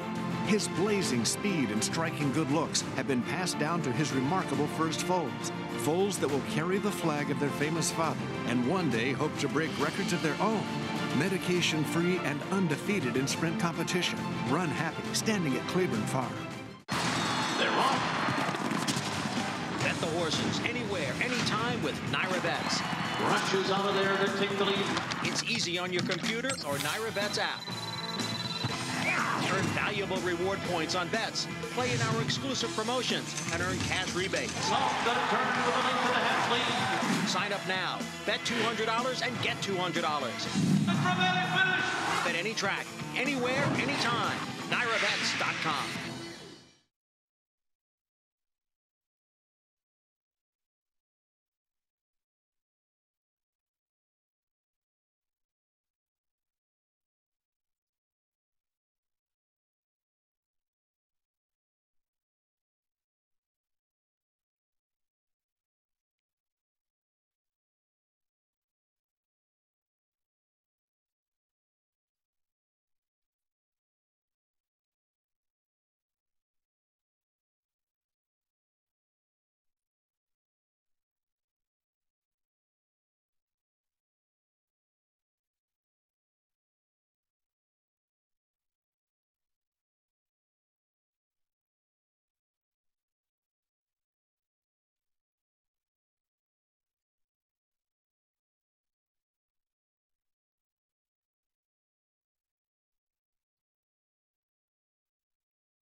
Back on Belmont Park Live, and we've become used to seeing this from Diversify, your Whitney winner. He loves playing around in the morning. This was earlier today. He's actually going to work on the track tomorrow as he gets set for next weekend's Jockey Club Gold Cup. He deserves it. Listen, when you're that good and that fast, you deserve to play around whenever you want. You can see the handler just laughing. The funny part is if you watch the beginning of that video, he sort of shakes his feet a little bit because it's almost like You know when you like sort of try to dip your toes in the water and it's a little cold? That's what he sort of does. He's trying to feel his pen a little bit and see if that dirt's cold, and then he likes to roll around in it. But wow, he's a cool horse, man, because he lets it all hang out from start to finish. Yeah, he is quick as can be. Put on a show this summer at Saratoga. You may not have heard of the New York Thoroughbred Horsemen's Association, but for over half a century, they've represented owners and trainers, serving as a collective voice for New York's horsemen. But their mission, as Joe Applebaum, their chairman, explains, goes much further. NYTHA represents the owners and trainers. The owners obviously own the horses. So, yeah, in negotiating or managing the relationship with NYRA, who runs the tracks, we're a little like a players' union, but also like an owner's rep. We also represent the trainers, right, who sometimes have divergent, but mostly have similar goals as the owner. However, our biggest goal, our biggest mission is supporting our backstretch workers. 2/3 of our budget and almost all of our efforts go to helping the guys who work here on the backstretch, the guys who are taking care of the horses. So we fund and help manage a medical clinic for them. We have a scholarship program for their children. We have English language classes. We have recreation programs for them. So we have a full range of services, and close to $2 million a year is being spent on these guys and women. We do go to Albany and lobby for our concerns, and we do sit with NYRA and negotiate things like purse levels and things like that. Those are all true, but really at the core of what we're doing is supporting our workers. I think our industry has come a tremendously long way in the last 5 to 10 years. We just don't want horses out in a pasture somewhere grazing around. You want them doing something so they feel useful and that their human counterparts have use for them so that they're supported properly. We really work hard here to get them into second careers. But one area we're getting into that's a bit new is we're really trying to attract new people to the game. So if you don't own a horse, here's my pitch. It's great fun, it's great excitement, there's thrills, there's despair, and everything else that makes life worth living. So if you're interested, give us a call at the New York Thoroughbred Horsemen's Association. We'd love to teach you how to own a horse, the ins and outs, the pitfalls, and how to make it a sustainable experience for you. We know how hard it is to survive at the track. We know it's a great challenge. We know many of us don't make money while racing our horses. But let's give our owners a great value, great utility. They get to see their horses run. They keep them in training longer. That will attract more people, because attracting new owners is really the lifeblood of this sport. I think the other is the gamblers. Are we providing them with the tools? Are we providing them with the means to compete with other wagering and entertainment industries? We're all here because we love this. We love the game. Some people love the animal more than the action. Others love the action more than the animal. But we're all here because we love it, and we could be off doing other things, spending our time. And we have a team that's committed and works hard, and it's really great. Well, the New York Thoroughbred Horsemen's Association, a big part of racing here in the state of New York. They also do a lot for aftercare with equines. A couple of programs, Take the Lead and Take Two, providing second careers for thoroughbreds. Good program that they put on. 9th race coming up here. This race remains on the turf here. It's a mile and a 16th coming up. We're going to check in with Maggie Wolfendale. It's Paddock Report time, brought to you by Hillendale Farm, now standing by in for $15,000.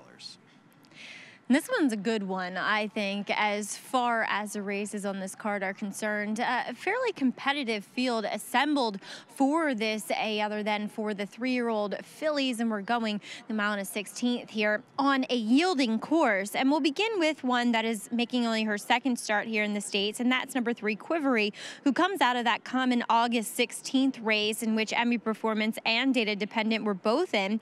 And it was wired by Cool Beans that day. And Quivery, she broke slow, which is usually typical of European invaders. And she was just very sluggish for the first about quarter mile to 3/8.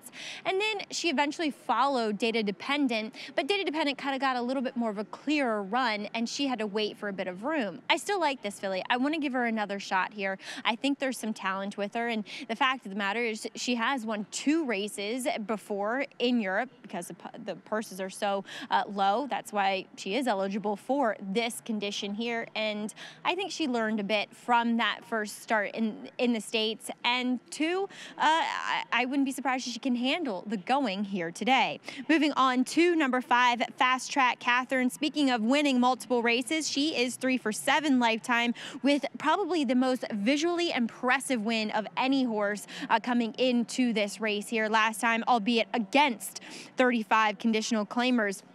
Stumbled at the start, was in between, sandwiched with horses, was a bit blind switched down the lane, and once Irad finally bulled his way through, it was hands and heels. She was geared down. It was impressive, and Michelle Nevin picked her up that day. She does come back in here. She looks sharp. I love the fact that she is a multiple winner, and she's big and she's strong. She looks a little older too, which I appreciate, than just 3 years young. But number 7 is Sweet Sting. Same thing can be said of her. I think she, unlike the aforementioned 5, is taking a step back down in class after competing in the risk-averse. This filly, Sweet Sting, she just looks so good here. I mean, maybe it's a relative of her competition, or maybe she just is heading on that upward trajectory. I think Sweet Sting could make some noise here. We'll see, though, how she handles the course with Given It, as she has yet to set foot on one and has only been on firm courses thus far. Greg? Well, there's Manny Franco. He's going to pilot Sweet Sting coming up. 3-year-old filly taking a drop in class. She is 9-2 on the board coming up here in this mile and a 16th race on the turf. Our post parade from our feature race when we come back on Belmont Park Live.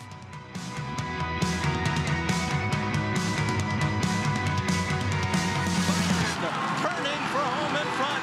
Coast of New York on the outside. California Chrome is third. Shared Belief laboring back to in fifth. 1 furlong to run. Bayern, Coast of New York. California Chrome on the outside. The 3 of them come to the wire. Bayern, Coast of New York. California Chrome. Here's the finish. Bayern holds on.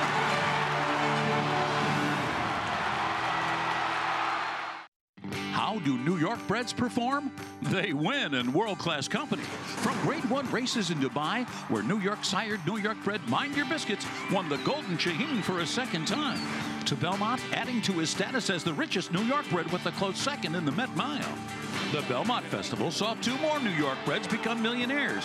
4-star Crook in the New York Stakes and world record setter Disco Partner with a repeat victory in the Jaipur. New York breds, get with the program.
You're watching Belmont Park Live on MSG Plus. Our post parade coming up here for race 9, our featured event of this Thursday card. And yeah, we have an entry in here, part trained by Chad Brown, the 1 Data Dependent, the 1A by Rick Violet, but Data Dependent just 1 for 9 lifetime. And the 2 tries on a turf course that had a little bit of give in it, was softer. Did not come up with her best performances, not even close. Here she is, data dependent Irad Ortiz Jr. on board for Chad Brown and Klarovich Stables. Yeah, 1 for 9 lifetime. She's been favored 4 of those 9 lifetime starts. So last time, I'm with you, Greg. That was her best performance. 2 for 1 with the entry here. You get Super Committee as well as coming off a maiden claiming victory. Put it all together at Saratoga for Rick Violet. Yeah, she was able to track a pretty slow pace last time and get the job done with Jose Ortiz aboard. Now Lescano will get aboard. Emmy Performance gets the rail. She faced data dependent. We're going to show you that effort last time out. She got impeded in the stretch a bit. Yeah, she did a tiny bit. I'm wondering if she's going to get sent from the inside with Rosario. Quivery, she made her States debut August the 16th against Data Dependent. We'll see if she can improve second start in the States for Bob Robato. Yeah, this one used to be in the Jeremy Nocetta barn, if you remember a horse called Wilco. That was a horse that Jeremy won the Breeders' Cup Juvenile with. She's faced some real good fillies over in Ireland before she came to the States. Bramble Queen, the 4, she's a 5-time winner on turf for Mike Deeney. Yeah, that's very key. 5-time winner, where a lot of these fillies in here have only won once, like Data Dependent, your favorite.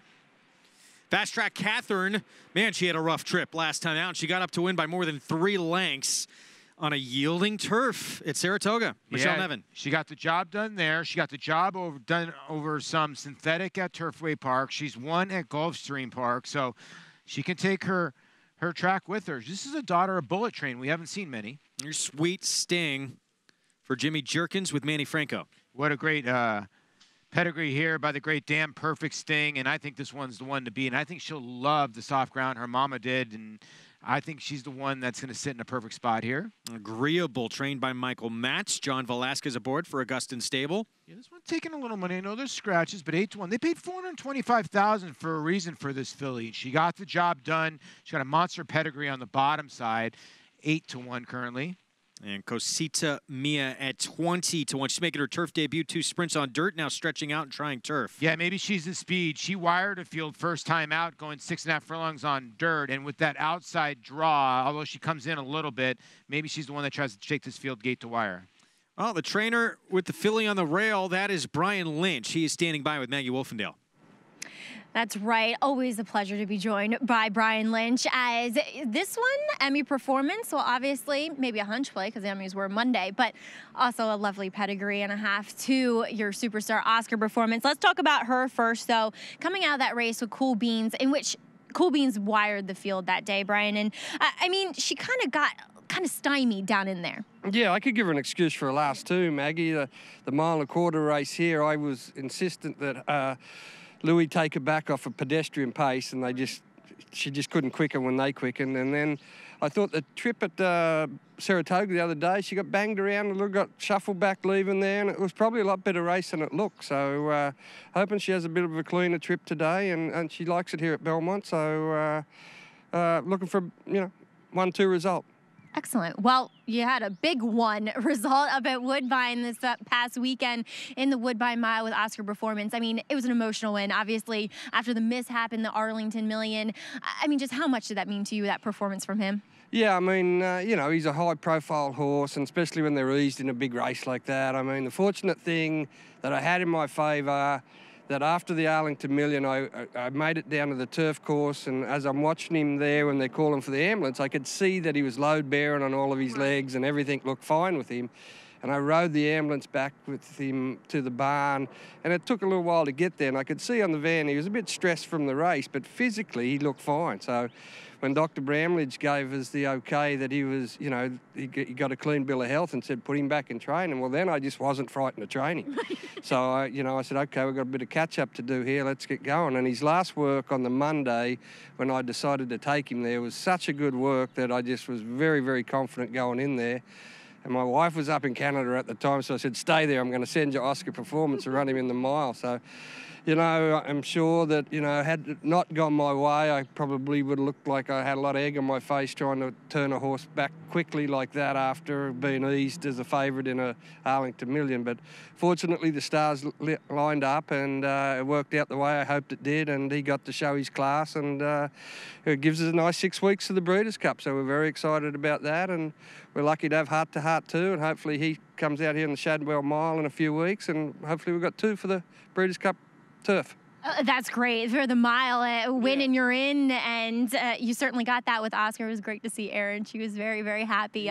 Tears of joy with her. But how special is that to share that kind of, you're a family, but you also do business together? Yeah, no, and Erin being a Canadian and us having spent so much time up there, and the Woodbine Mile has always been one of them prestigious races that I've always wanted to win. I watched Bobby do it a couple of times for Ventura and Leroy de Sonomo, and it was always you're a part of it, but you're really, until you can get your name beside it, that's when it's a great race to win, and I'm glad I can tick it off the box.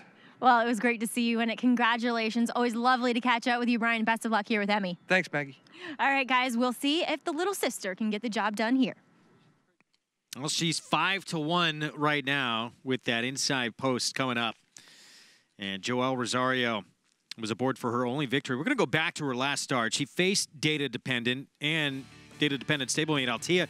She got sandwiched by those two a little bit in this race and kind of impeded here mid-stretch. Yeah, and she sort of gets blind switched. And that's sort of a term they'll use more in standard bred racing. The one just goes right by her. Like, the 7 comes out, the 1 comes in and impedes her progress. But you could obviously see that Data Dependent was moving a lot faster than she was. But here's the head-on. As you can see, the horse on the outside in the Klaravich Silks with the red and white cap to the left. Watch the horse to the right of your screen come out, the 7, and the other horse come in, and they sort of just take the 4 out of the race. Emmy Performance at that time. But, the jockey was not pursuing, and the jockey really was, I think, somewhat empty. So I don't know if you take away a ton of trouble in that race because the jockey was empty and had no horse. We'll see if she can come up with a better performance, a better finish here this afternoon. So Data Dependent, even money. You saw the Data Dependent had plenty of finish in that last out effort, as you see both our Paul and Maggie going with the 7 in here. I want to go back to Quivery here for a moment, the 3 horse, 6-1. This will be her second state start. She has faced, it's not even close in terms of company when she was overseas. She faced a filly by the name of Lawrence, who is maybe certainly one of the best turf fillies in the world, certainly among her division. She's a 4-time Group 1 winner. She was only 2 lengths beat by Billis Don Brook back in her 2-year-old campaign. Billis Don Brook would go on to beat Lawrence, who's become one of the best in the world at what she does. If she can get back to what she did in that Group 3, she's going to be a load here today. She could be tough. And, a lot of these horses they bring over here because they want firm ground, but it's still an advantage to have soft ground for them because they just get it way more than we do. So that could help her. I don't know if you want this entry at even money, considering Data Dependent's blown money before. Let's send it upstairs. Our feature race coming up. Data Dependent, Super Committee, the 1, the 1A at even money. Here's Larry Colmus with the call. They're all in line. They're off.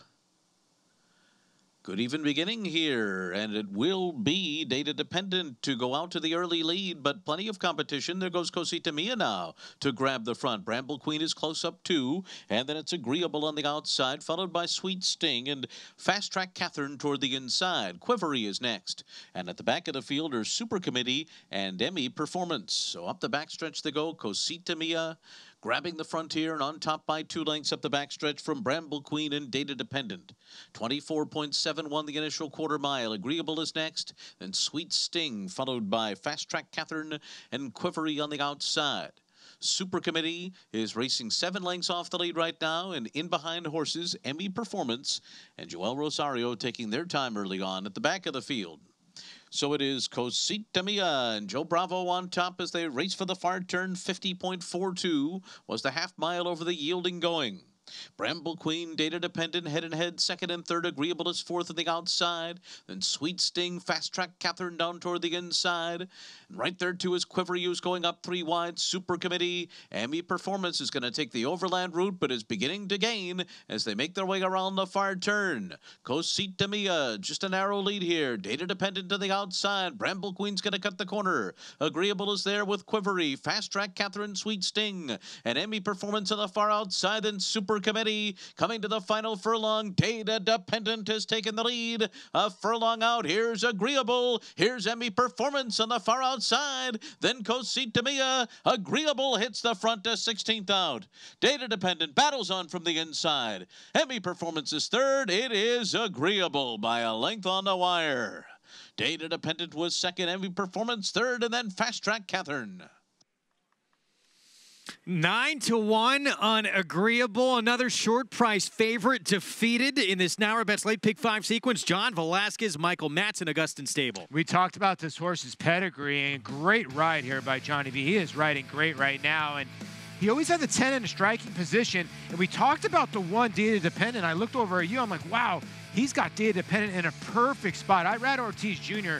had the 1 in a perfect spot, up closer than we all thought. And you can see he just likes to hang a little bit, or she does. As soon as the 10 took the lead, the 1 took back off and chased her a little bit. But 9-1, and this horse was 15-1 on the morning line. I know there were scratches, but this is going to play giant. 3 odds-on favorites defeated, and now an even money shot. I can't wait to see what these will pay. And the other part about this is it's an even money shot that was an entry, so a lot of people will actually single that type of horse. Emmy Performance made a giant move and sort of flattened out as well. The Agreeable was the only one that was moving. 10-1, 2-5 finish, 9-1, beating an even money shot. We're going to be back to wrap up the 9th and tell you where you can watch that 10th and final coming up. Stay with us. We'll be right back on Belmont Park Live. His record-breaking accomplishments on the racetrack paved his way here to the Stall of Legends. Now retired to stud, we welcome the dawning of a new era as this esteemed champion hopes to stake his claim to immortality. His blazing speed and striking good looks have been passed down to his remarkable first foals. Foals that will carry the flag of their famous father and one day hope to break records of their own.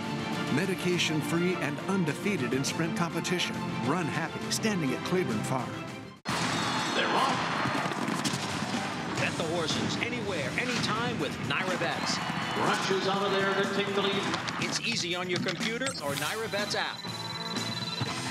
Earn valuable reward points on bets. Play in our exclusive promotions and earn cash rebates. Off the turn with a length and a half lead. Sign up now. Bet $200 and get $200. Bet any track, anywhere, anytime. NYRABets.com.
Upset in our feature race. Agreeable coming off a maiden win at Monmouth.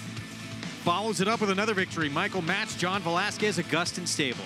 We talked about the purchase price, $425,000, and it's starting to pay off. You know, Michael Matz is the kind of trainer that takes his time, and this filly is a filly by Colonel John out of the Joe Harmony, Augustin Stables, and Johnny V will get the job done. And she looks like she could be getting better and better, and longer could be better for her as well. NYRA Bets Late Pick 5 follow along.